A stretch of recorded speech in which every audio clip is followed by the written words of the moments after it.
السلام علیکم مینوال امید لرم چې تاسو به ټول روغ جوړ به وئ عزتمنو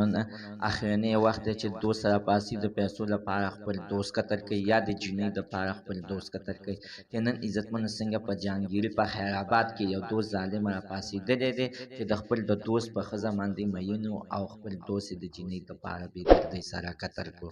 راځئ مینوال چې دی څنګه قتل کړی دی ټول معلومات زه تاسو سره په دې ویډیو کې شریکوم. موږ دا ویډیو تر اخره پورې وګورئ چې تاسو ته پوره معلومات در ورسېږي. دې معلومات نه مخکې زه تاسو ته دا یادګي نه وکړم، تاسو که چېرې زموږ په دې سوپر کلیک چینل کې نوي وئ چینل هم نوي سبسکرایب کړئ. مهرباني وکړئ تاسو زموږ د سوپر کلیک چینل د سره سبسکرایب کړئ، خوا کې ورسره د ټلۍ نښان ووهئ چې یوه نوي معلوماتي ویډیو تاسو ته په اسانۍ باندې در ورسوي. عزتمن نن سبا په دوستانو باندې هېڅکله داسې باور مه کوئ چې یا کور ته ولګئ یا کور سودا وله ورکړئ چې یا موږ دا یو څه چې نن څنګه عزتمنو په جهانګیري په خیرآباد علاقه کې دغه واقعه مخې ته راغلې ده چې دغه دوه دوستانو چې عزتمنو ډېره سخت وجوان نو په یو بل باندې به یې غټ باور و. خو مینهواله دا بل چې دی نو دې بل دې کوېدن کړې وه، دغه کوېدن شوي جینۍ عزتمن دغه دواړه دوستان پرې مین وو چې دې بل ته کوېدن شوه نو دې بل زړه کې واچوله چې دا خو به زه وچم، دا زه پرېږدمه نه. خو مینهواله هغه شانتې وکړه چې د جینۍ دپاره یې خپل دوست غره ته بوتللو او ورته کې عزتمنو په غره باندې په غره کې په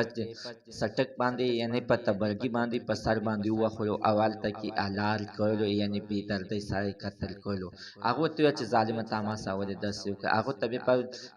په هغه زخمي حالت کې ورته ټول حقیقت بیان کړو. ورته ویې ویل چې تا د کمې جینۍ سره کوېدن وکړه دا خو زما هم خوښه وه،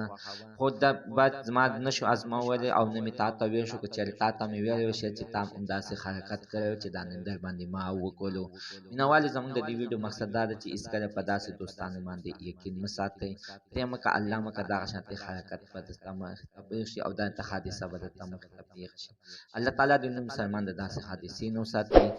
زموږ د عزتمن چینلونو زه معلومات د دې پورې د نوي معلومات دپاره د سره زموږ د سوپر کلیک چینل د سره سبسکرایب کړئ،